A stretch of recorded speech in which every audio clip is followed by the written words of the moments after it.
Hello everyone, we are live here on the Redmen TV YouTube channel. It is the Redmen podcast. Nobody say fuck.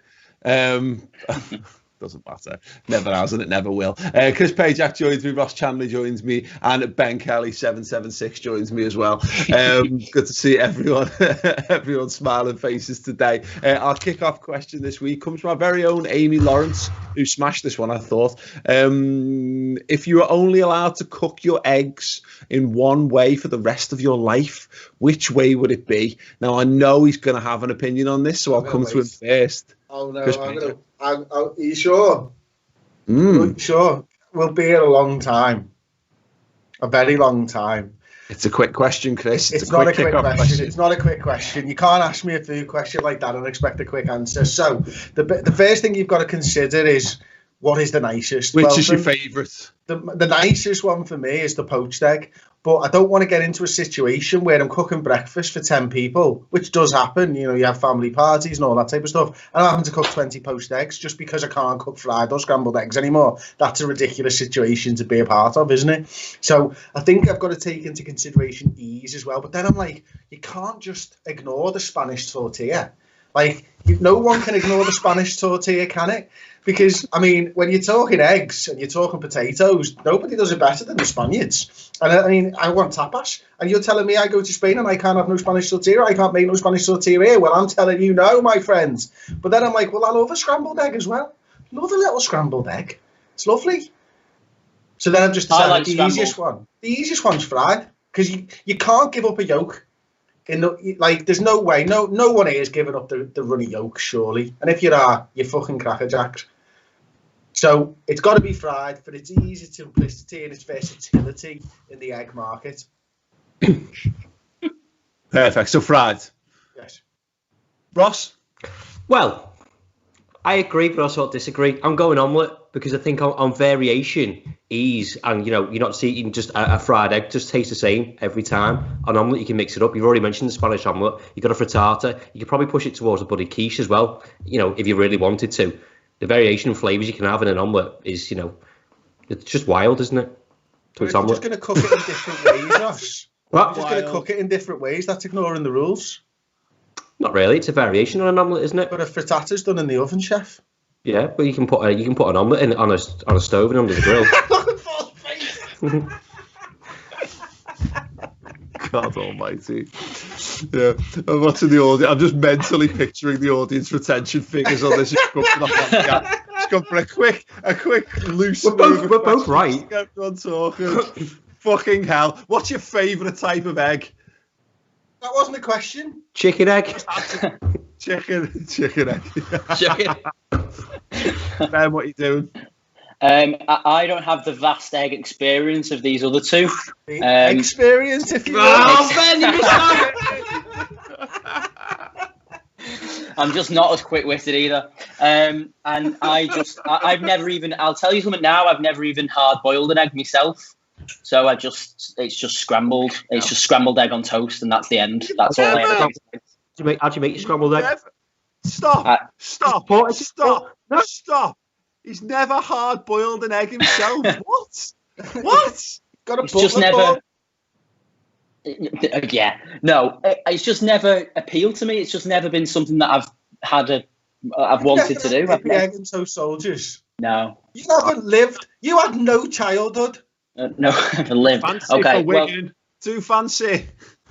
Too fancy for Wigan. You should. Yeah, I agree. We agree to disagree there. Egg pasties, though, surely. They dip raw eggs in pies. Yeah, we put them in a pie. Yeah, they're just an egg pie. That's what we have. Josh, to answer your question, I put the egg in a pan and then just stir it a bit and put it on a plate. That's how I scramble it. I'm probably upsetting people by saying that, but I don't do it very often. Fried egg. Right, we'll move on. Fried egg. Why fried egg?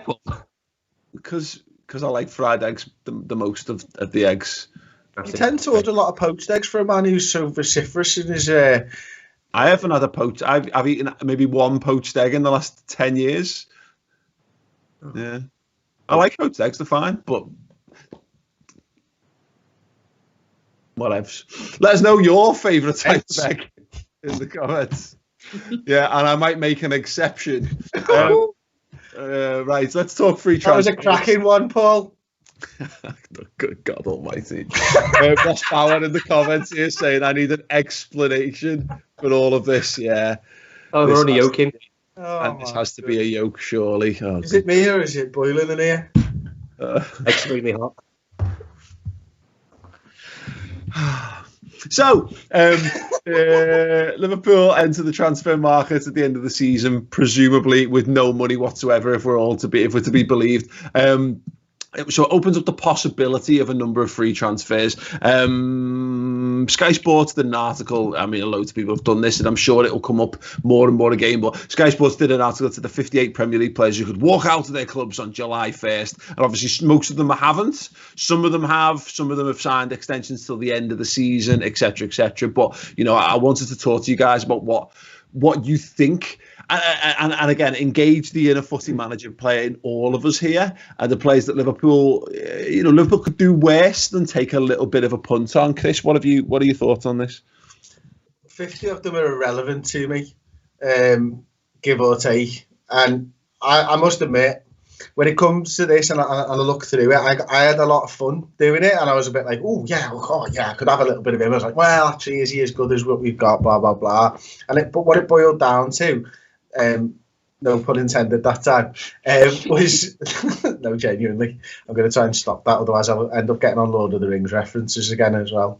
We don't want to do that. We don't want a show full of egg puns in Lord of the Rings. So I've gone with the big name players, if I'm honest. Has anybody gone for anyone? I mean, for a start, I'm taking the Chelsea back up front three, all of them. Yeah, all of them. Why not? Because why not? Yeah, so, why not? Giroud, thank you. Plan B, boxed, no problem. I mean, David Silva doesn't have far to. He could probably live in the same house. I don't mind him travelling. David Silva. Does anyone know? Has David Silva actually? Does anyone know what he's doing? Is he retiring or is he just moving on? I thought he was retiring. But the way that the article's written, it just says he kind of hasn't decided yet. He wouldn't be in the article if he was going somewhere else, would he? Because it'd be fucking pointless putting him in. But they have people in who aren't are probably going to sign as well, though, haven't they? Like, you see that? Yeah. There's a couple of Leicester players who they just expect to sign, but they've thrown them in there. And then the other one is Jan Vertonghen, because not the best, but equally better than what we've got as backups. Yeah. That's an interesting shout, the Jan Vertonghen stuff, isn't it? Because Ross, he's still a top quality centre half, and I know it's been weird. Mourinho's used him weirdly. He's played. I mean, maybe this was just necessity, but he's played a fullback a little bit more than a man of his age should do. But you're right in terms of like quality and depth. If you're gonna, the Dejan Lovren conundrum is there, and it's mad because I'm just revisiting our defeat to Watford, where Lovren was got absolutely slaughtered, and I think a lot of people expected Lovren to move on in the summer, but if he does, it's all well and good going, oh, let's just get rid of Dejan Lovren, or let's move him on for the sake of his own career, or however we wish to phrase it. We don't have a natural cover. And I know we were going to discuss this a little bit later on, but I think it's worth kind of piling the conversation in on this, because we've seen how hard it is to buy a top quality centre half. I think Sepp Vandenberg had a good game in the replay against Shrewsbury, a really good game, but that was I think he's still a bit young to be putting him in. It's not as cut and dry as just get rid of Dejan Lovren. No, and that's why I brought up the topic, because I think it's a sticky situation. It's all changed because of the coronavirus and what money that we have got. You've got to be very careful what you pick and choose. There might be a situation where Lovren might have gone, where Liverpool now have to go, well, actually, it's easy for you to kind of stick around for a year. I picked 4 names out of that list, and Vertonghen was one of them. I think if you talk about having a 4th choice centre half, I think you can do a lot worse. Particularly for a free transfer, it's low risk at that point, isn't it? If he's no good, short-term contract, or he's got a few years left, and someone will probably pick him up, because we've seen defensive qualities in the Premier League aren't that great for an experienced centre half. He's been at a big club for a long time. Okay, he hasn't won anything, but then that doesn't mean he can't develop him to Jurgen Klopp alongside of Virgil van Dijk or whatever else. The other thing that I noticed, I watched Spurs Everton last night, and I think Carragher made a comment on Neville saying that the partnership at Tottenham hasn't been great. They chop and change left, right and centre, and you said it there, he's playing left back. But we've seen from centre halves and Dejan Lovren that they need rhythm. That's something that doesn't get brought up with Lovren. you don't play for 5-6 games, but come in and do the same job that a Joe Gomez and a Matip and a Virgil van Dijk does week in, week out. It's hard to kind of pile that pressure on. You just expect them to come out the cold and go actually perform. Whereas I think you could probably get a bit more out of Vertonghen in that sense. Yeah, I mean, Ben, have you got anyone there on you that's drawn your attention on the freeze that you would have in terms of centre half, or again, would you even bother? Do Liverpool actually need to just go and spend some dough and get a replacement in? I think personally, I mean, obviously the one that we'd all really, really love is Koulibaly, if he's available, if you want to go and spend money on him. But no, I do. When I looked at the list, I did agree with Vertonghen. I think, he's 33, but, he's a good bit of experience with the dressing room as well. That having more of that can't hurt. And yeah, I think he's obviously lots of Premier League experience as well. I think he'd be a good sign, but it's just whether or not, even as a free, I don't think it fits in Liverpool's sort of transfer mould, if you like. I mean, there's been talk of the 29-year-old Thiago wouldn't fit in with our transfer strategy. We were going to spend money on him. I think even as a free transfer, I just don't see us ever going for somebody over the age of 30, to be honest. Yeah, I mean, again, it's a stopgap thing, isn't it? But it makes you wonder what people. Yeah, I mean, because this is the thing, is that. We talked about this the other day actually on a show, is the gap between our senior players and our middle tier, and then our young players are just a bit too young at the moment. And in an ideal world, there's nothing wrong with Lovren. Again, it gets remembered because some of his worst games have come most recently. But Lovren was having a really good season in the first half of the season for us, and he has had loads of really, really good games for us. And as far as backups go, it's just probably a situation of if Dejan Lovren just wants to try something new in his career, and if that's the case, we might just have to go and get an interim solution for a year or maybe two until one of the young lads does get to that level. Yeah, I think that's right, Paul. I think, when you look around the league and you think where Lovren is his backup centre-back's going as fourth choice, I think he's absolutely fine. I really do. As much as I don't particularly enjoy watching him play, and I get a little bit nervous, I've never not felt like that with a fourth choice centre half. And yet, even with our fourth and third choice centre halves, I think it's a top four partnership. If you were to play Matip and Lovren in with, I think you're still finishing the top four over the course of a season. So when you talk about bringing them in for individual games, I am okay with that. Look, I don't really like him as a footballer. Over the years, he's just made too many mistakes, but he can go on a 10-game run where he plays exceptionally, no pun intended, fucking hell. And that's kind of where we're at with him, and we've always been at with him. I think, if I'm honest, people are just a bit bored of him by now because he's been here 6 years. You know what I mean? And we've seen these mistakes for 6 years, and we're still thinking 2 years ago we were going to get rid of him, and last year we were going to get rid of him.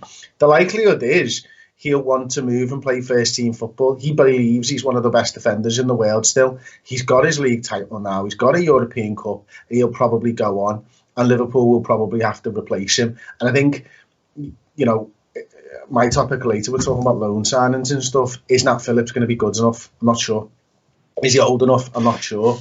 Is Lovren a better option than Nat Phillips? Yes. Are people bored of Lovren and still want to see Nat Phillips get the chance? Probably. Yeah. I think that's an interesting part of the debate, isn't it, Ross? Is that he's just been here so long, and we're starting to have this argument about Origi, which we don't need to dive into today because we did it on the build-up show and we did it on the final word as well to some extent. But there's lads that are tainted with the past so much, been there so long. You know what you're getting from Lovren, and if we're accepting of that, that's fine. But again, it doesn't matter. It might not matter whether we're accepting of it or not, because given the current environment, you just keep Lovren for another year. Because what's the point?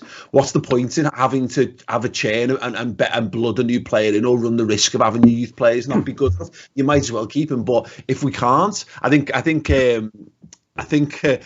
this is right in so much as that we're probably just our opinion on Lovren is just tainted by time as much as anything else. It's the baggage. It's what Chris said before. If you understand, we've seen this probably the same with Karius, which we'll probably have a discussion at some point as well. If people want him back for the same reasons of why do you need that worry in your team Like, and it's part of a cycle of where Liverpool are at now in their transition. Lovren's also been around for 6 years, but the standard in that 6 years has gone through the roof. And so what we expected from a Liverpool defender 5-6 years ago is completely different to what it is now. Virgil van Dijk, Joe Gomez, Joe Matip have all done that together with the baggage that comes with Lovren, the mistakes. I don't think it's wrong for Liverpool fans to want to get rid of him for Liverpool to do better. That's what they want, isn't it? You don't want those mistakes. I don't think it helps when Jamie Carragher is like going Jesus when he's on the ball against Everton and stuff like that. That plays into your mind, going like Jamie Carragher is like openly saying Jesus Christ, like basically get rid of him, and he's an experienced centre half. That also plays into your mind, just get rid of him. But you're right, you're in a situation where why sell yourself short? And it depends what Liverpool want as well. If you're going to fight on 5 fronts next season, keep him. Yeah, I mean, Jamie Carragher dislikes him so much that we were asking him a question about Gerrard and Brendan Rodgers, and he ended up on a 20-minute rant about how crap Dejan Lovren was. Do you know, just to clarify something I didn't realise, Ben, you want to talk about Origi, we will talk about Origi. I didn't see the thing... don't feel the need to scrap that one. I asked Ross this morning, was it discussed on the final word, and Ross said no. I don't watch this shit back, Ben. Fucking hell. Just to clarify, actually, and this has made this really easy. We asked the question a little bit earlier, obviously, about David Silva and what he was doing, and we got Reece McCardle saying he's moving to Spain, followed by Sean Callis saying I thought he was going to Qatar, and then someone got he's going to Qatar. MLS, brilliant. Thanks, everyone. And China. We've had all kinds of answers to it. So the answer is no one has a Scooby-Doo. Yeah. He's keeping his options open to the answer. On the other free transfers, you know what's quite funny is that in terms of quality of footballer available and age and all that kind of stuff, if we didn't already have Adam Lallana, yeah, he was on my list. Yeah, you take Adam Lallana on a free transfer all day long, given the current climate, Chris. Yeah, but I'm bored of him, lad. Right. That's right. The only reason we don't want Lallana anymore is we're just done. We're just done with Lallana. And I think about it just to pick up on him, Chris, because obviously I'm sure we'll do a lot rounding the season up and we'll talk about the squad and transfers in due course. Because we've got a summer to fill. But the Lallana summer, Paul. No, well, yeah, not more longer for some than it is for others. But the Lallana stuff's interesting because what his next move is going to be fascinating because I think he's a cracking footballer and I think he gets maligned a little bit. And he always has been because I think people think Lallana's a bit weaker or a bit more of a shithouse or a bit too much of. I don't know what it is, but I've never. It's very rare that Adam Lallana's taken to the field for Liverpool, and I've not been impressed by what he's shown us. Yeah, I try and think back to like players that I can compare him to. Now, I'm not saying he plays like these players, but you know, Gareth Barry, like just one of those. He played for years after probably his peak for the likes of Everton, for example. Lallana could go and do that. Phil Neville's another one who did it at Everton for fucking years. Goes and leaves title-winning sides and goes and proves that he's all right. Like he can play in the top half of the Premier League consistently for about another 8 years. I don't think Lallana's got that long in him, but certainly he'll go to a top 10 club. He'll make a position his own, and he'll go out and prove that he was a good player and worthy of his position in the Liverpool squad.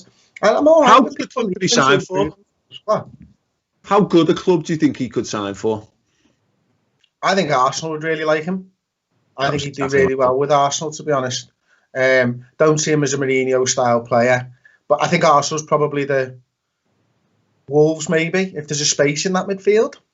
He's got him, you know, like Arsenal. I think, Ross. I think he's got Arsenal written all over him. I don't necessarily think he might not go that high, but you know, he's very technically gifted. We know Adam Lallana's attributes. I think he's a very Mikel Arteta style player. I think he'd love to have him, and he has had injury problems which would suit Arsenal down to the ground as well. If Newcastle go be their Milner though, yeah, goes wins the league title, doing a little bit part role, and goes in and brings experience and everything. I think the only other side I chuck in there is Leicester. You know, you've got the Brendan Rodgers thing. You get rid of James Maddison at that side as well. I think he's ideal for that role. But you're right. I think he kind of knows his place now, doesn't he? I think he's all right with it, and he's got that professionalism and experience, which I think we'll miss. We say he's all right when he comes onto the pitch, but I think that backroom we have with James Milner, what he does, putting his arm around lads and stuff, we don't really see from Adam Lallana, but he's well liked in the dressing room. So I think he's got a few. I think Chris is right. I think he's got a few years left in him, and ultimately he might want to go to Bournemouth. You know, that's kind of where he started out. It depends if they get relegated or not, but you know, and what his targets are. But if a big club will come in for him, because you're right, we all looked at that list. I had 4 names. One was Ryan Fraser, Willian, David Silva, and Vertonghen. The other one I put in there was Adam Lallana, and that's out of what was it, 50 players that were in that list. And clubs will be looking at that and thinking the same. Everyone will be taking a punt on him as well. The only question is his wages, because he's on a decent wage at Liverpool. Yeah, absolutely. While we're on this sort of topic, you know, the one thing, Ben, that people are talking about is lack of depth in the fullback position. Well, there's a 29-year-old England international who's on the free transfer as well. Spain's that young.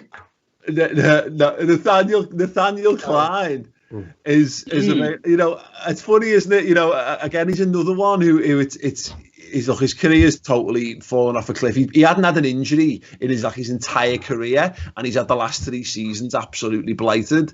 But yeah, he's another one that he's been forgotten about. People have forgotten how good he was. He was England's right back. You know, everyone goes on about Kyle Walker, but it was him. It was him and Kyle Walker as England's first choice right backs. Yeah, even when in the first couple of years when Klopp arrived, that 16-17 season, he was a mainstay at right back and just seemed to fall off a cliff in summer 2017, and we just never saw him again.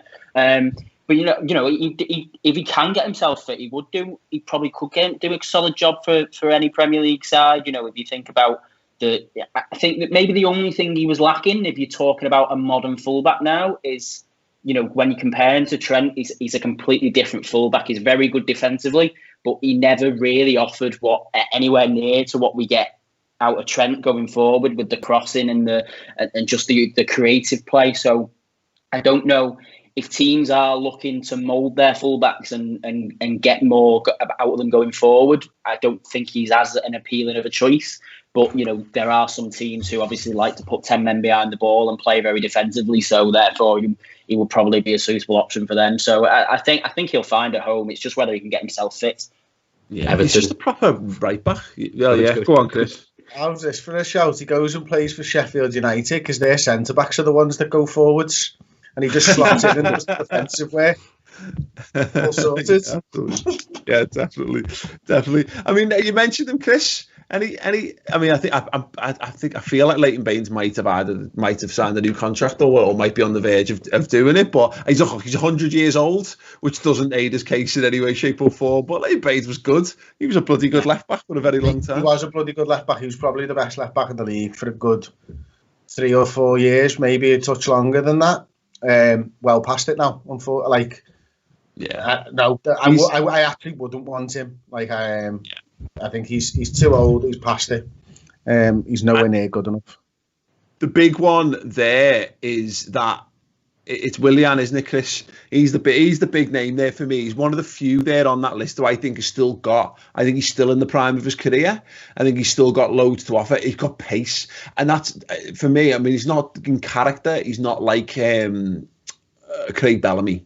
But in terms of what you're bringing a fella there who's in his 30s, who's not going to play every single week, but he actually would, in his own way, raise the level of Liverpool's squad. Absolutely. I think, you know, he improves the squad. I think he's a great player. I've always really liked him. Obviously, since we first got linked with him a few years back, it was probably the first time I'd heard of him. And then you see what he's done. And are we only 2 seasons ago from being their best player, or was that even last year? It just seems so long ago where he was Chelsea's player of the year. And the other thing with him is for what Trent's done this season, absolutely magic. But from free kicks, Willian's better than Trent. There's more output there from direct free kicks and stuff like that. He seems to, and the other thing for me is, and I don't know whether how many goals Willian gets a season, but every time I watch Chelsea, he seems to crop up with a goal. And there's something just for me that's like, oh yeah, you know what? He's a player. He's always causing havoc for the other team. His delivery is unbelievable, and there's a space in the squad for somebody like that. He's got nine Premier League goals this season, 9 goals and 5 assists in 32 Premier League appearances, to 11 in all comps and 7 assists. He'll be 32 by the time the next season starts, Ross. But I mean, again, and he'll want a big wage, I'm sure, but I also can't imagine that a bigger club than Liverpool would come in for him. There are no bigger clubs than Liverpool. It's such a fast answer. I think there'll be loads of clubs after him, to be honest. I think from what he brings, we talk about experience with Vertonghen and stuff like that, he's won loads at Chelsea. And I think he had that mentality of wanting to push the front three. I don't think it's a case of he's just going to come and sit on the bench, he's going to be happy picking up a wage. He's got to win more stuff. He'll see Liverpool on the ascendancy. And I saw something yesterday about, it was a clip from somewhere else saying like there'd be loads of players looking around and speaking to their agents to go and get me to Liverpool. I want to go play for them. I want to play for Jurgen Klopp. There's so much pull at Liverpool now. You think Boy Firmino, Fabinho will be having a word with him as well. Like this is really good. So he's gonna have no problems trying to settle into a club when he's got people who are native from his country. But I'd absolutely love him. I think he brings something else. I think he probably with him develop his game as well. He's a proper winger at Chelsea, whereas he's not going to be. He could be an inverted winger at Liverpool, and he could still improve and still score more goals and still make a big name for himself. I don't think there's anywhere where anyone would, in a normal situation, Ben. I don't think you would be going into this summer happy that if Liverpool brought in Willian and went, there you go, right, we're done. But I think contextually, given the situation in the pandemic, and we don't know what Liverpool's finances are going to be like, I'm not going to sit here and say it would be a perfect piece of business for Liverpool, but it might be a good bit of business considering the context of what we're living in at the moment. Yeah, this summer the reality is it might just be that this summer is just about plugging gaps. And that's why the Vertonghen conversation's worth having as well, because if Lovren's somebody that's going to either go, or even if he sticks around, just having somebody else there to sort of maybe plug a gap for a season until next summer when the picture in terms of transfers might be a little bit clearer, then it's worth thinking about. Willian, I mean, even from Chelsea's perspective, obviously they seem to have more money than everybody else this summer, and the reasons for that have been explained. But if they're done spending money at this point, they've not got anything left. I understand why. I don't think they're going to get better than Willian as a backup. Like as Frank Lampard now, I'd be trying to keep him. I don't understand why you'd be willing to let go on a free. Whatever's going on there is quite strange. But yeah, I agree with Ross. I think if he does go and Chelsea can't keep hold of him, there'll be a fair few clubs looking to sign him, purely because, as I say, all those clubs will be trying to plug a gap until next summer. And Willian, even though he's getting on a bit, it might be that he's the perfect solution for some teams to do that for now. Yeah, I think it's actually... Go on, Chris. I don't think Liverpool signed Willian, by the way. I think you've got to take wages into it, and length of contract as well. I think as a 32-year-old who's probably had some difficulties with Chelsea with his conduct and stuff a couple of years ago when he down tools for Antonio Conte and stuff, it doesn't strike me as a player that you're going to probably want to get involved with. And then you're talking to yourself, all right, yeah, he's on a big amount of money, and there's no transfer fee. I understand that. What length of contract are you giving him? Because he's looking for one last payday. He's probably looking for 3 to 4 years. Are you willing? I can't imagine taking a 2-year. In which case, this is his last chance to get a payday. So where, you're not giving a 32-year-old a 4-year contract on really high wages. No, but again, it's this. Well, yeah, yeah, absolutely. Man United will do. They did it to Matic yesterday. Oh yeah, if you're a well-run club, you're not giving a 32-year-old a new contract on massive wages. I think the difference in this is you're right. Liverpool would never give Willian a 4-year contract. He might get a 2-year contract, and then and again, we're speculating on how he would react to stuff. But I don't. As I say, it goes back to what I was saying. I don't think I'm not sure a bigger club is going to get a better offer than coming to Liverpool. Think of putting the wages and all that and the contract offer aside. If he feels he's got 4 more years of still playing football, then he can worry about the 2 years after he's had his 2 years at Liverpool if he wants to do that. I mean, the way I had a look into it, he's not won that much. And I wonder whether there's he's never won the Champions League. He's won a couple of Europa Leagues, he's won a couple of Premier Leagues, and then obviously the Copa America with Brazil and stuff. He's won more Ukrainian leagues than he has anything else. And whether it depends on the motivations of these lads. You're dead right. If he's got an attitude problem and it could be a problem, then you don't need that. You don't need to bring a lad in of that age on it's still very competitive wages regardless. You're right, but there is something there that Liverpool have got that law at the moment. You might think, well, if I can go, maybe I've got 2 more really good years and I could lift a couple of really big pieces of silverware in that time. And then I think the other ones, like Pedro, I think he's terrific still. Like, he's not lost a bit of pace or anything, but probably the same problems, except you don't have that baggage of being a bit of a tit that you do. And maybe you don't have quite the goal return that Willian has, and he's not as good as free kicks and stuff like that. I said at the beginning, I'd take all 3. He's signed for, sorry, Chris, he's signed for Roma. Pedro? Yeah. Oh. 2 out of 3 isn't bad. Bad news, Machin. I know, yeah. I mean, it's like 2 weeks ago, but it's fine. It's fine. It's a good idea. I like him too, Chris. He's fine, isn't he? I'm sure Roma will have good fun with him. Is anyone they'll therefore not be able to put into their squad we can have off on the cheap? Because that's a nice path, well trodden. I like that, certainly. Ryan Fraser, anyone? Yeah, all day. I'll take him. And even if it's a short-term gap, I think you look at the fact he's got obviously a rapport with Ali Robertson already. I like the way that he runs. He's pretty direct in what he does, but he does get a chance at Bournemouth. I don't like the way he's kind of down tools and got off and didn't sign an extension, but we don't know the ins and outs. And if there's an attitude problem there, then no. But I think from you look at our backups, and we're going to talk about Origi later on, it's just too predictable for Divock Origi, and I don't think Ryan Fraser is. He's slightly different in the fact that he likes to get to the byline, cross balls in, which may give us a different option. But like, he's got the output and assists for me to actually produce something and have an effect on the team, whereas people that we have a backup now don't. Yeah, I think he might be a nice alternative to Shaqiri.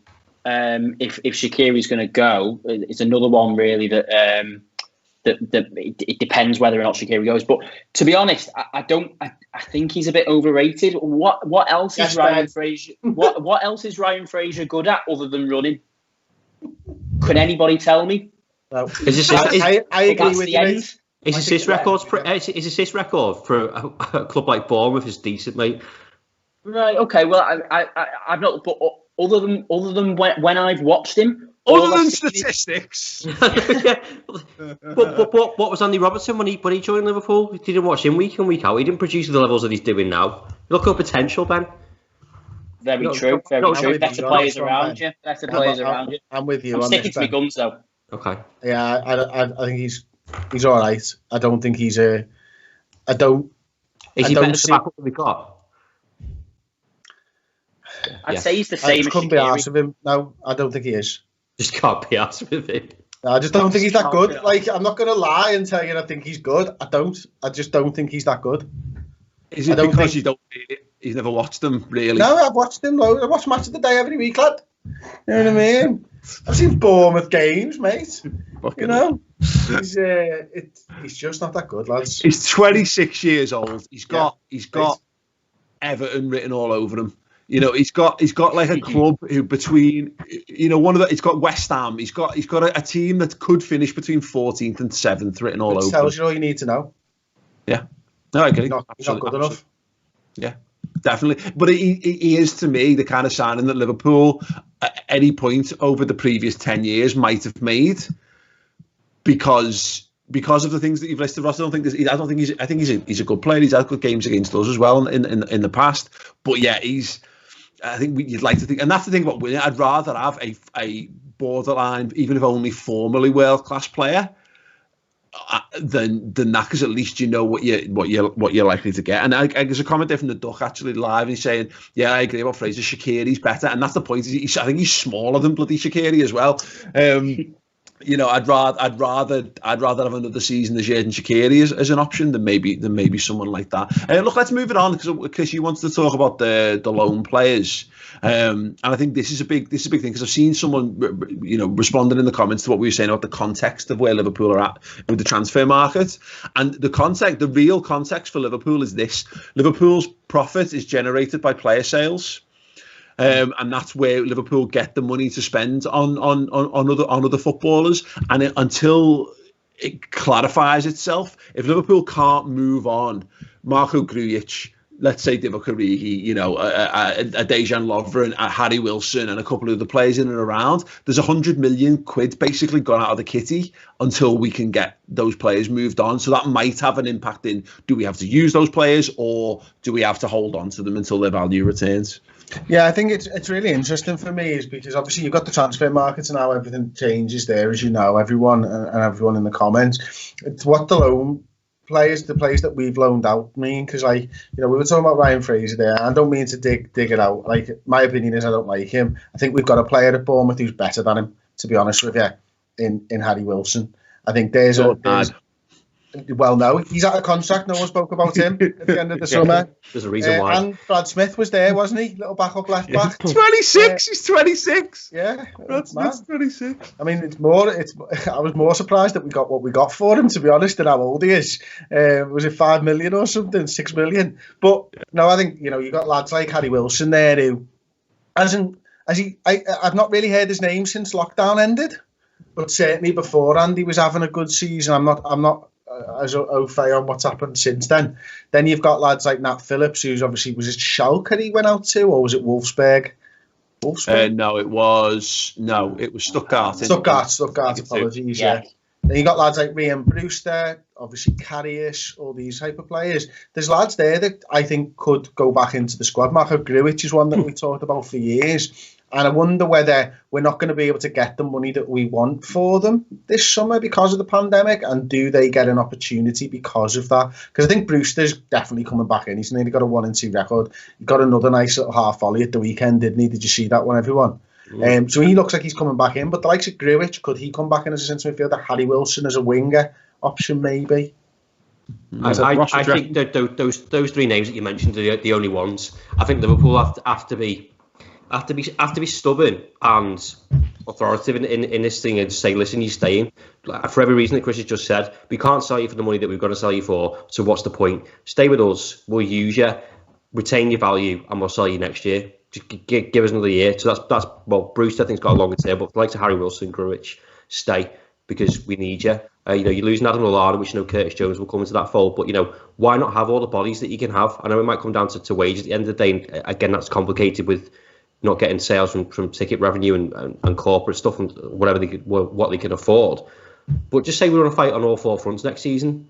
We need these players to I want to go for every cup next season. I want to do what Manchester City done when they chopped the Man City fan yesterday. And he said the difference is when you look at the bench. Well, imagine having a Harry Wilson on the bench, or him starting in Carabao Cup games and FA Cup games. Like, I think you're gonna have to shoehorn him in for a year. I know, just because he doesn't suit our style of play, but like Chris said, put him on a wing or put him in a 10 role or whatever he does, or you've got someone for free kick situations, or you've got someone who's built up experience. I don't know what else he has to do to get into that Liverpool side, because he's done well at Derby, he's done well at Hull, you know, he's done well at Bournemouth, who haven't had a great season, but the standard at Liverpool Football Club is just much higher than what we need him to be, and his style of play is slightly different. But just say, listen, and same with Grujic, stay here for a year, and the rest of them I'm not really that bothered about, to be honest. Karius needs to go. Yeah. Ben, what do you think about the Harry Wilson stuff? He's got 7 Premier League goals in 27 appearances this season for the Bournemouth side. He's been frankly gash. Does he? I mean, it's all well and good. I agree with the notion that Ross has got there about having the bodies and having him in there, but he's a human being at the end of the day, and I don't know whether.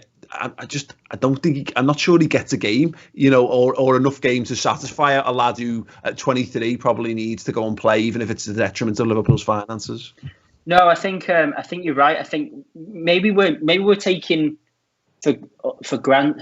Is it the right phrase? Maybe we're kind of underestimating, because we've been so used to having a squad for all this time where the likes of Harry Wilson might be able to get a game. You know, are good players. But now we're no longer here. We're right the way up here.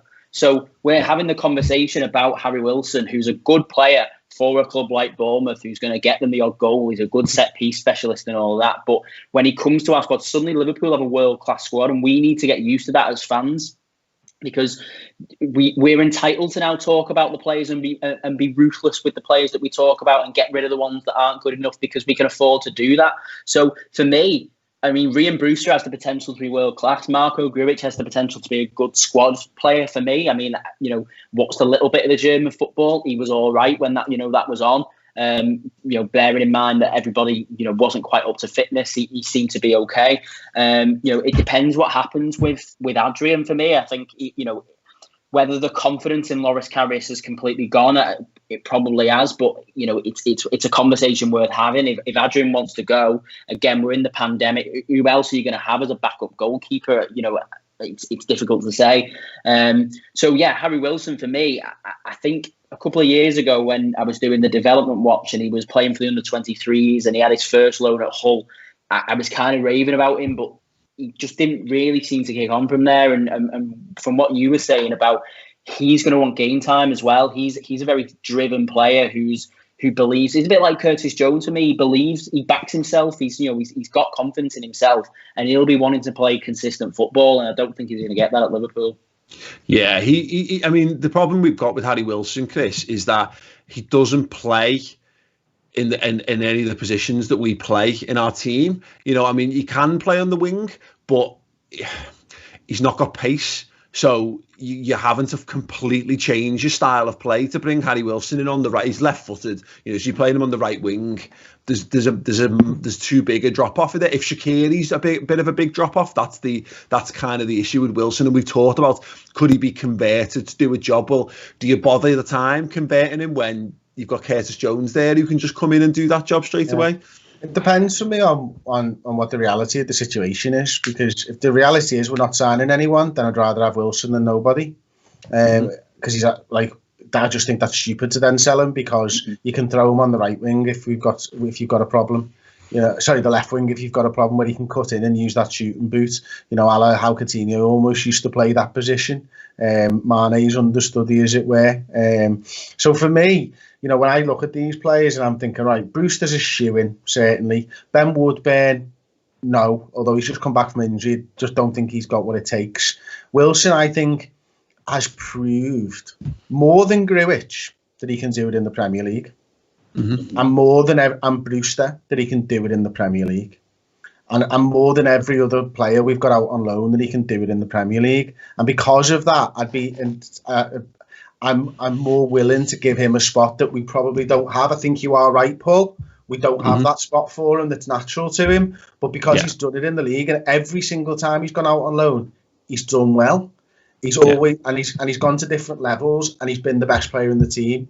And then he's come into the Premier League. 7 goals in the Premier League is a bloody good return for a young kid. And I think sometimes we forget that. I mean, we were talking about it. Willian had 9. Willian's a former world-class player. This is a lad who's playing in Bournemouth's side, and really struggled at times this season. So I think he's shown enough just from his loan spells to each of those 3 clubs that he can do a job. And I'm not saying he's the answer, but I don't think we're in the time when you're going to bring a lone kid back and they're going to be the answer, unless you name Brian Brewster, by the way. Yeah, apart from Brian Brewster, who's obviously world class. It will be. There'll be a thing on this with Wilson, because again, Ross, it's all well and good. We say bodies, like we just get to keep these lads, and they're fine just because of the glory of being at Liverpool. But you've gone from playing a full season of Premier League football to he's only ever going to get a game for Liverpool when there's a major injury crisis. Because even in like the cup games, you still got Minamino still needs to play games. Brewster will need to play games. Jones will need to play games. You look at Oxlade-Chamberlain and Naby Keita can barely get a game at the moment for us. He would come in and he would be fine to have you're better having him than not having him. But even the idea that he's going to play the League Cup games, only if Liverpool end up flying out to another continent again, and even then, he'd probably end up on the bench for the first team rather than actually getting the League Cup games. But why can't he be part of a rotation? Why can't we go stronger in those cup games? Because you got an extra body, and it's a short-term solution. Like Chris said, it's not the answer, but the situation we find ourselves in, where you can't sell him for the price that you would have got pre-COVID. So why are you selling yourself short? Why not be selfish and say we can retain your value? You can get some experience. His other option is another loan move, and whether he wants that or not, or you can stay. You can stick around here with a bunch of winners, learn some more stuff, potentially win something, and then he can have you move. But is he good enough?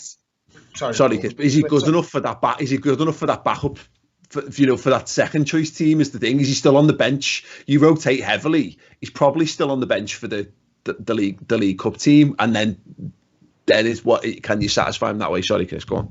The flip side of this, of course, is that, and I think I fall foul of this more than probably anybody, is we all say like you're not going to get the value that you want for him. Well, the whole market's changed, hasn't it? I think, so what was 30 million might be 15 now, but if you're buying someone and you're able to buy them in the same market, like that 15 million still a good 15 million, I suppose. And I'm one of the ones who likes Harry Wilson, who thinks we probably should keep him around. But if you get 15 to 20 million for him and then it's only 30 million for Thiago, I'd rather have someone like a Thiago who's going to fit in the squad, who's actually going to improve the first team squad for an extra little 15 million or something than Harry. But in a year's time, that market could reverse again, couldn't it? Once, if we get fans back in stadiums and people got money again. From my point of view, I think it's worth holding on to him so you get that back in a year's time. I totally agree with that. But it's like, what are Liverpool playing? Are they playing to win the league next season? When you see teams like Chelsea going out and not being interested in, holding back. I mean, the rumours are they still have to have it. We know they've signed Zajcek and everybody else and Werner, and they only signed the young American like not fucking 12 months ago. So they're piling money, and I think we've got enough to stay ahead of them by a mile. But equally, you've got to look at the big picture, short and long term. The big picture is selling him next season to put it towards Mbappe. Yeah, probably. Yeah, I'm not sure his 20 million is going to make too much of a dent. You might buy Mbappe's left foot for that. Yeah, no, I think it's an interesting one, and Harry Wilson will perpetually for me fall in the gap there. And the thing is about selling him. You're right, is that if the overall market is deflated, then it means that the players you're buying are cheaper, are a reduced price as well as the players that you're selling. But it's whether you can sell him at all, because the clubs that all of a sudden that you'll like Bournemouth are not going to have money. Bournemouth are just not gonna have money at all because they're not big enough, and they might go down as well. You then got it's that gap of the clubs. If he's ready to make it, he might be good enough to actually step up to a top half team, because those 7 goals could be invaluable for a team like a Crystal Palace or whatever who are looking to just solidify themselves, and they might be just about comfortable enough. But we don't know it yet. But the impact, people are saying the clubs are still spending, but we haven't. Are the clubs outside of the top 7 or 8 and down to that, like just above the relegation zone, are they going to have money to spend? Because again, Bournemouth have been spending silly money. Palace have spent a little bit of silly money down the years. Is that where the market's going to shrink the most? Because that's where Liverpool make their money. Yes, they make it periodically to selling a superstar at an overinflated price to a big club, a la Coutinho. But really, our money's made on 10, 15, 20 million transfers to those clubs who like to think they can crack Europe, but never will. And it's whether they still exist in the transfer market in the coming seasons is going to be a big question. But anyone else you think in terms of the loanees or whatever, he might have a little bit more, Ben? No, is my answer. It's that. I mean, I agree with Chris. Very briefly mentioning before, for me, Ben Woodburn's always been too lightweight. That was his problem. He was, I know obviously there's good examples of lightweight players making it, a la Lionel Messi, but I think Ben Woodburn was never, he gets that goal against Leeds. He just never imposed himself on games. He never had the presence to do that in the Liverpool side for the rest of that season. So I don't think he's good enough. Ovie Ejaria, again, I can't remember it. I can't remember anything of him. That's that, yeah. And I think loanees or the young kids, this list of players that I'm looking at, there's players that I can remember doing things, and Ovie Ejaria isn't one of them. But for me, Nat Phillips, I think he sticks around next season, particularly if we don't sign any centre backs. And I think you've got, it depends what pre-season looks like. But you see again, you monitor how he does in pre-season, and then he becomes probably the 5th choice centre backs. I think Dejan Lovren will end up staying as well. Yeah, absolutely. Probably just out of necessity again, much I think. That's the thing. So, yeah. Liverpool are going to be tested Chris, on their character and their morals, I think, in this transfer window, because this thing, Harry Wilson will want to play football. Dejan Lovren will probably want to play football. Marco Grujic will want to go and play football somewhere. And if they can't be guaranteed that game at Liverpool, they're going to want to be transferred. And it's whether Liverpool are prepared to, because again, those 3 or 4 players or whatever, there's a in the pre-COVID market, there's probably £100 million worth of transfers that we might have. Are we going to be prepared to just cut our losses for the sake of the players? It's going to be big. That's going to be a big test for Liverpool. I think it depends on the type of person that they are. I don't necessarily agree with the fact that they're all going to start kicking off, because I don't think they've got the reputations to kick off and demand football. And yes, they might want to, but will they leave Liverpool Football Club for that? I think one of the things we've seen, certainly from Harry Wilson, is this, that he wants to be at Liverpool. He's come out and said it, I want to be here. That's why he keeps taking loan moves and not, permanent deals away. And if I'm Harry Wilson and I say that, I'm looking at Curtis Jones going, I'm better than him. Like, I believe that I'm better than Curtis Jones. I can see that Curtis Jones is getting football. I can see that Harvey Elliott's starting to get minutes, and I can see that Williams is getting minutes. And I made me back myself because of that.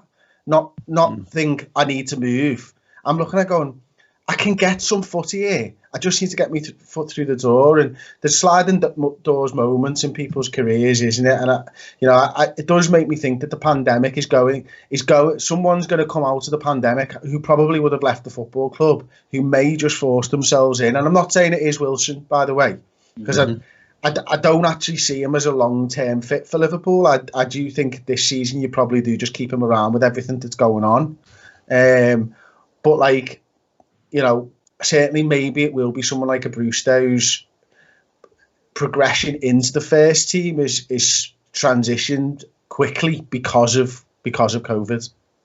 Yeah, the only thing that we'll never be able to judge is that obviously the Curtis Jones and Harvey Elliott stuff is, are those lads at the football club now because they were still a bit too young to loan out and there was no point, and they've still got room to develop at being on the fringes and being under 23s? And will they follow Harry Wilson's path, or are they getting minutes because they're just better than Harry Wilson? And even at the young age, the management just thinks you'd rather have them, and they've got a better chance of impact in the first team than Wilson. That's the stuff that we're never going to be privy to, because the thing about the gets me with Wilson is he would have played. He'd have had either defo had minutes over the last couple of seasons because of how things have kind of fallen, and yet Liverpool have opted to chuck him out on loan, and it's whether we've chucked him out on loan to develop him or just to protect his value. Go on, Ross. We also might be at the stage of, like, when we first got Jurgen Klopp, everyone spoke about how good he was with youth players and how he was at developing them, and an Aubameyang or Lewandowski, Goetze, Matt Hummels, them sort of players. He's now got the time to kind of spend with those players. I'm not saying that he didn't before, but Liverpool, because his squad's so good, we've seen him integrate those youth players, and the time might not have been right for Harry Wilson because it just wasn't. But we just won a Premier League, we won a Champions League. That squad can more or less not take care of itself, but it's at a stage now where it's high quality. Whereas now him and the coaching staff, especially with the training setup at Kirby as well, look at all these youth players and go, actually, we can make you better because we're all together. And that could be a case for Harry Wilson just at a later stage in his career. Yeah, I mean, the issue you have with him is the 23. He should be. I mean, and he might be. This might be his big breakout. Might be due his big breakout season. But sometimes we said this about Oxlade-Chamberlain the other day, is that sometimes you can just get players a bit late. And if he was 2 or 3 years younger, he might have been in with a bit more of a chance, but whether he's just missed that window of opportunity to do it, because he's at that age where he needs football. He's never going to be able to reach his potential being a bit part player for Liverpool at 23 years old. The only way he might well find in 2 or 3 years' time, he might be at a level where he comes back to the club. But also we've seen that, we just hinted at his name before there, mentioned Jordan Ibe. We got the buyback on him, which we're now never going to be able to activate because he's now going to be available on a free transfer, and sometimes these things just don't work out for whatever reason. Ben, let's talk Origi then. I think a lot of people have been talking about Divock Origi in the last week or so. We have certainly, but I think it's interesting enough to warrant further discussion. He is another one who falls into the situation. If there was no pandemic I think you move Divock Origi on, no questions, this summer. I think him and Lovren in particular, and probably Xherdan Shaqiri, Adam Lallana, there's a bunch of lads who are on the fringe, but you've seen all you're ever going to see from them. They can still go, have a good career, earn a good wage and play at a good level, and you probably would take the money and kind of run. But Origi he poses a problem. He's still clearly a useful asset. Where do you stand on him? I think Sunday was sort of, not the final straw, because he's obviously a Liverpool player and you back your players. But for me, that Sunday really put into perspective that he's just off the pace. In games like that where he's getting a start and you'd expect him to impose himself on the Aston Villa back line and create opportunities for himself and be a bit of a nuisance, you forget he's playing at times. It didn't seem to matter where we put him, centre forward, or I think, he was on the left and he ended up getting stuck out there and isolated out there, and he just wasn't adding anything. I mean, we went to Sheffield United in September, Paul, and he came on and he kind of changed the game a bit. He came out on that left-hand side and he puts in the cross for the goal, and he looked really bright, but he needs to do it more consistently than that. He needs to be, and whether he's just naturally better as an impact sub and that's all he'll ever be, maybe that's the answer. But it certainly, you could see it was almost, it was difficult for, it must have been difficult for him to see how Firmino came on and just changed the game, because he must be aware of what level above Firmino is.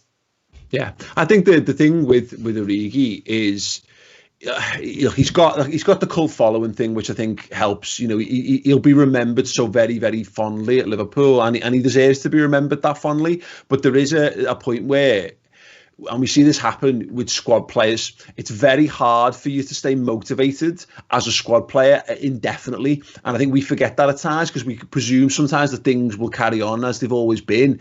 And look, he is a centre forward and he wants to be a centre forward. And I'm sure you'd always have this in every football squad. He will know by now himself that he's never going to be Liverpool's first choice. He's never going to be, Klopp's never going to build the team around him. And that then, and it's a very fine balancing act, because if you're happy with that, that's great. But there comes a point where that happiness starts to translate into lack of ambition.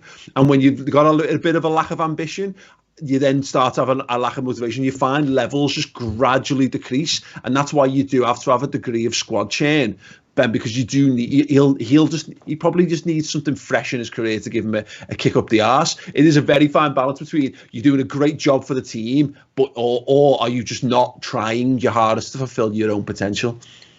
He must be ready now in himself to, we've had the discussion about Harry Wilson to be playing regular football. He'll be looking back on his time at Liverpool maybe this summer, and he'll be looking back on the goals he's scored and the moments that he's contributed. He must, as it is that ambition, he must be feeling like, okay, I've maybe done what I can now at this club, and if I leave now, I will be fondly remembered. I can look back myself as a professional on the Barcelona game, the Champions League final, the games against Everton, and things like that. He must be pretty content with his contribution to the club, and he can move on. And there'll be teams in the Premier League that'll take him, and he'll get regular football in England if that's what he wants to do. I get the feeling that he'll probably move abroad if he was to go. But either way, he must be hungry for that regular football by now, and he's certainly at a point in his career where it's probably what he deserves. Yeah, Ross, what do you think? I'm torn on Divock Origi. I think with the cult status, and you talk about the Barcelona, Everton, Newcastle, Dortmund home and away goals, he's done some good things for this club. But I feel sorry for the same reason I said about Dejan Lovren, for someone to come in and just go, be very, very good, be as good as we know what Mane should be on that left hand side. I think is a lot to expect from him when he plays 1 in 6 or something like that, or he comes on a substitute bench to get some sort of rhythm and confidence behind him. I think he must really struggle, and for the fact that he's out on the left hand side, that's not a position that he wants to be in. I feel sorry for him in that sense. I got frustrated on Sunday, like Ben says. It felt like an experiment with Divock Origi. He played left, didn't work. Put him in the middle, didn't work. I think he was even on the right hand side at one point in that game. But then you change in what Mohamed Salah and Sadio Mane are really good at. You shouldn't be doing that to try and compensate to fit one person in by changing 2 or 3 positions in your side. I know the league's done it and we've won it, which is fine. But that's like when Ben says the last straw, that felt like a last throw of the dice. Where do you fit in? And that's the problem with Divock Origi. I still don't know where he fits in with his side. Me and Tom went to Chelsea away when we got knocked out the cup. Everything he did was predictable. Again, out on the left hand side, I do feel sorry for him. But how many times can you keep rolling that dice and it not work for him? I think he does deserve to move on.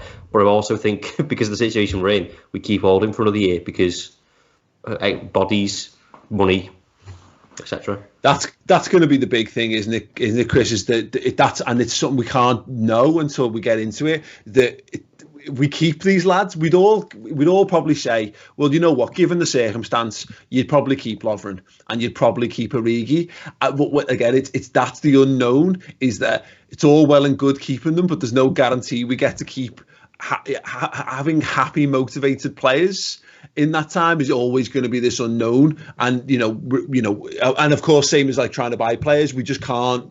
It's such an unusual set of circumstances. Yeah, it's trying, and I think everybody realises at the moment that to stay on top, we are going to need to improve, and that's not necessarily, but most often done through the transfer market.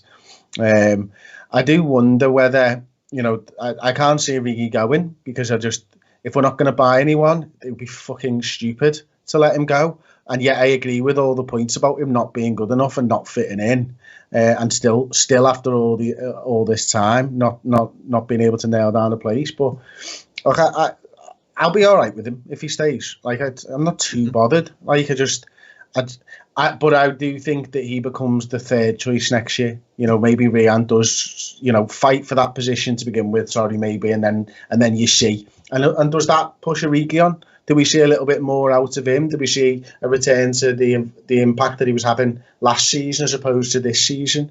It's all just fucked, isn't it?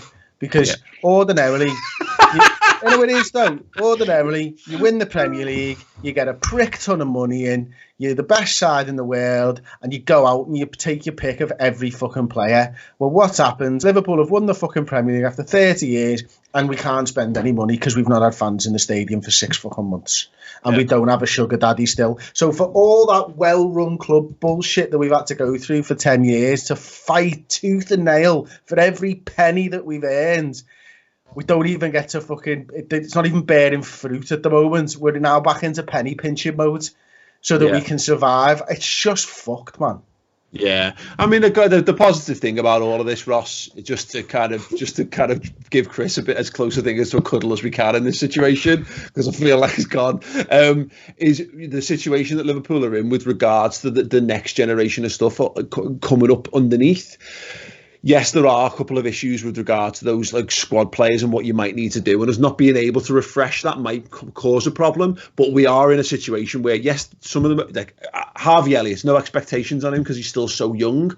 But with Harvey Elliott there, with Brewster there, with Jones there, and with Nico Williams, there's 4 lads there who, if they're going to be good enough, there's a real window of opportunity for them being presented the rest of this season and into next season, where kind of like what's happened with Chelsea, this could be the making of those lads, and this is what I say about like Harry Wilson. If Harry Wilson was 19 and in this situation, it might have been enough for Harry Wilson to be a Liverpool player, because sometimes you've just got to go in, you've got to get your opportunity and you've got to grab it and not let go.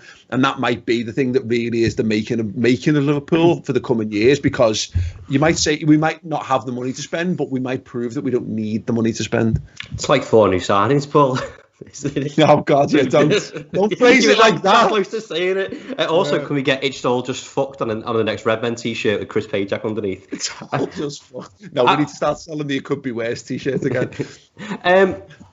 I think that's what he's doing. I said about experiment with Divock Origi. I think he's doing that with the young players now, and especially with the 5 substitutions, that plays into your hands a lot more. The league's done. You can say we'll go for the point stuff, but what's more important? Is it breaking a points record, or is it getting these lads experience? Not getting experience, but getting used to the system, the tactics, the experience playing behind closed doors in big stadiums, home and away, getting used to the surroundings around them. I think Nico Williams he's not proved himself, but he's shown very good glimpses of what he's capable of filling in, and give me as a fan confidence if if Trent's injured, he can do something right back there. Harvey Elliott, I don't think we've seen too much of, but from all the talk and obviously signing a new deal and stuff, the interest and the hype around him is pretty real. So maybe we just change things slightly. Maybe Harvey Elliott is the answer. We don't know. I'm not saying put too much pressure on him expectancy, but they know behind the scenes how good he is to sign a new deal. I don't think he'd go out on loan anywhere because I just don't think you loan him out at all. But he's again, he's unpredictable in how he plays, and he's shown he's got the confidence behind him against Arsenal of all teams, which he was fairly decent at. I know it was a second string Arsenal team, but the confidence is there. Why not use him? Liverpool's big issue is still that the senior players and the best players we've got are still in their prime. And the lads we've got underneath have got a hell of a job on the case to try and oust those at the moment. The gap between the rest of the players we've got is too big. What? Who's got the phone vibrating? Tom. Phone. Yeah. The guy, and that's the thing is that unless the lads who are 24 to 26 are ready to step up, and that's the problem with Origi is he's 25. He could be about to have a big breakout, but I just don't think he suits the style of how we play to be able to get that at Liverpool. That you might be worth. It might knock us back. We might not necessarily be at the level, but it could. It's what it does for not necessarily for next season, but for the season after and the season after that. We'll see the benefits for having these lads play more game time. Let's get a quick question before we wrap up from one of our Redmen TV subscribers. If you want to join up at Club Legend level, you get access to exclusive Discord group and you can commit questions to this podcast. We've got some brilliant ones, we just don't have time for them, unfortunately. But Paul RB68 asks the question: has anyone tried vegan cheese? He says he has, and it's shite. Chris, have you tried vegan cheese? I'm not about it, mate. I ain't about that vegan cheese. Anyone? No, I can't. What's the point? I like normal cheese, so I'm not going to try vegan cheese. Yeah. It's the same with anything. I have tried one vegan cheese in my life, and it was a hard cheese similar to Parmesan. I think it was like a Grano Padano or something like that. But the problem is, it was billed as a vegetarian cheese, but this is naughty. Like it had animal rennet in it. I know. Dun, dun, dun. I know, right? What's funny? Sorry, Ross. The funny about the vegan thing is that we're not so far removed from it being so unknown a thing that I genuinely thought it was just a smart way of saying vegetarian and sold a couple of people vegetarian breakfast saying they were vegan. But anyway, go on, Ross. Have you had vegan cheese? No, it's not cheese. It's lies. Oh, jeez, it's lies. I think we need that on a t-shirt. Yeah, definitely. But this is the point of it all, isn't it? It's like, I'm all right with eating things that aren't meat, but you don't have to shape me broccoli as a burger. You don't have to shape me broccoli and sell it as a broccoli nugget. When it's not fucking meat. You know what I mean? Why do you have to do it with the vegetarian shit? It's like, oh yeah, but vegetarian nuggets. Fucking just call it vegetables if that's what it is. I'm fine with that. Stop shaping it like things. I agree. In Got to make it exciting somehow, though, haven't you? Sorry, Ben. Yeah. Go on, Ben. In September, I did something for uni at the Caledonia in town, which is a completely free, meat-free pub. And she brought me out all this food to sort of take shots of and film. And then she said, "Oh, you can tuck into it if you want." And like, did you? Well, yeah, I tried something because I was like, you know what? I don't eat much vegetarian food, so maybe I'll like it. And there was these little what was supposed to be popcorn chicken, and I put these things in my mouth, and to this day I've got no idea what it was, but it just wasn't chicken. So someone clip that up. Someone. Yeah. I was in this pub in town, and I put these little balls in my mouth, and I didn't know what it was. But it just why are you trying to tell me it's chicken? It's not chicken. It's just not chicken, and it just wasn't very nice. And I think it's important that people probably do eat less meat and all that type of stuff and everything. I'm absolutely fine with all of that, right? I'm okay with that. That makes sense to me. Just stop dressing it up like meat. Why spend all that time preaching something and how good it is, only to make it look like the thing that you don't want it to be. Mm-hmm. Yeah. But to know, to me, absolutely. Yeah. And vegan cheese, as somebody said in the comments, it doesn't melt very well. No. It's not fucking cheese. We had to get a super chat in, so we'll answer this one as briefly as we can. Stephen Somerville with the super chat says, "What position needs the most fixing for yous?" Is it as simple as saying left back, or back up goalkeeper, Chris? I was thinking my missionary needs a bit of work. Wow. I mean, that's fundamentals, that, Chris. That's your short game. Sometimes you get away from them, though, don't you? So you just got to go back to bed. Oh, you'll never get to see Tom's reaction. People watch this. It's back up left back. It's back up left back. And Ross? Centre back to cause concern for me, which I know we briefly touched on the topic, but like if Lovren does go, Matip's injury record isn't great. He's injured again because he's hurt his toe. I think it's too much pressure on Keanu Hoover and Nat Phillips to come into the fold for Liverpool. And there's people out there that you can go and get, like a Ben White, or the question that I put in was like, if Bournemouth or Villa get relegated, would you go in for a Nathan Ake or a Tyrone Mings? I suspect there'll be too much money and too much wages for a short-term thing. But it's a concern for me. I'd be all over Nathan Ake, by the way. I think he's a really good player. Missionary. I don't know. My missionary game doesn't. Actually, I'm fine. My fundamentals are solid. Ben? I think fixing is a strong word. Shut up. But I'm not going to comment. I think fixing is a strong word for our squad. I think we're a long way off needing to fix anything. But I think in terms of squad depth, centre back, left back, and probably something going forward as well, as we've discussed. But I think if you were going to look at the starting 11, where could you improve upon the starting 11? For me, it is in that central midfield. I think maybe the sign of Thiago in a way makes sense if that's going to happen, because I think if you swapped him for Wijnaldum, I think that would be an improvement on our starting 11 personally. But that is splitting hairs. It's sort of very carefully trying to find somewhere in the 11 to improve. So that's where I'd change things for me. Yeah, for me again, it's largely it's all in backup. And it's about, again, whether how many of the lads on the fringes are really going to be at the same level again because of the situation that they're in, and knowing, you're banging your head on a door. You'll turn up to training and you're working your bollocks off and you're pouring every ounce of your person into it because that's what Klopp demands. And all you ever are is a substitute or someone who comes in and plays 30 minutes here or 60 minutes there. That's where our issues are. And again, the left back thing, Milner being our backup left back is okay for a bit, but at some point that's going to start to be a major pressing concern. And for me, if I had to go, and it's maybe a little bit, we do need a backup goalkeeper, we do need a backup left back, but we need someone who is faster than Salah and Mane to go in the front three, because I think both of them are going to, they're heading towards this. Salah's not quite got the same pace that he had when he first came to us. That's just a natural thing that happens with wear and tear. I just a young special something, or again, and that's why it would have been Werner, but Willian would do in the short term, because at least you're bringing someone in with stupid pace to add to the front three. But yeah, someone else who does that, because I don't think Minamino's got that. I don't think Brewster's necessarily that type of player.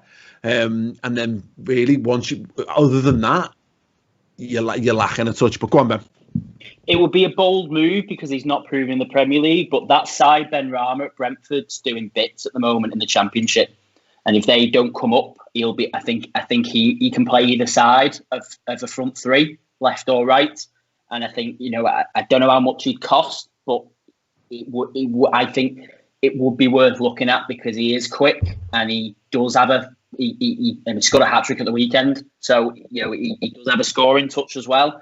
I just thought that I'd throw me 2 pence in there with that one, because I think he's worth looking at. Clip that up as well for when Ben's right. Let's just probably just treat Manchester United like the terrible football club that they are and go and buy Greenwood. Yeah, I'm Rashford. Why not? bring them over as mates. Yes, right, okay. Thank you so much for that, guys. Thank you very much for everyone who's joined us live. If you listen to this after the fact in podcast form, do give us a 5-star review on your native podcasting app. If you want more from us, we're going to be live once again for the match. The Fan Zone will be kicking off 45 minutes before kickoff, live once again on the YouTube channel. Come and see us over here for that. Keep your suggestions coming in for what Liverpool should do in the transfer market in the comments. And if you want more of that sort of stuff, the Reds News Roundup show is on the redmentv.com. Ross will be involved in that, so yeah, you can make sure that you get over to there, and that's our weekly show where we discuss all transfers, all the big news stories, and that is exclusive to the subscribers. Oh yes, and of course, don't forget Chris is live at 3 p.m. today on Tuesday with more Football Manager with streaming legend, the biggest UK Football Manager streamer, Dr. Benji, is alongside Chris Pajak, who was the man of that title in waiting. So tune in for all that, and see you guys all very, very soon. Ta-da.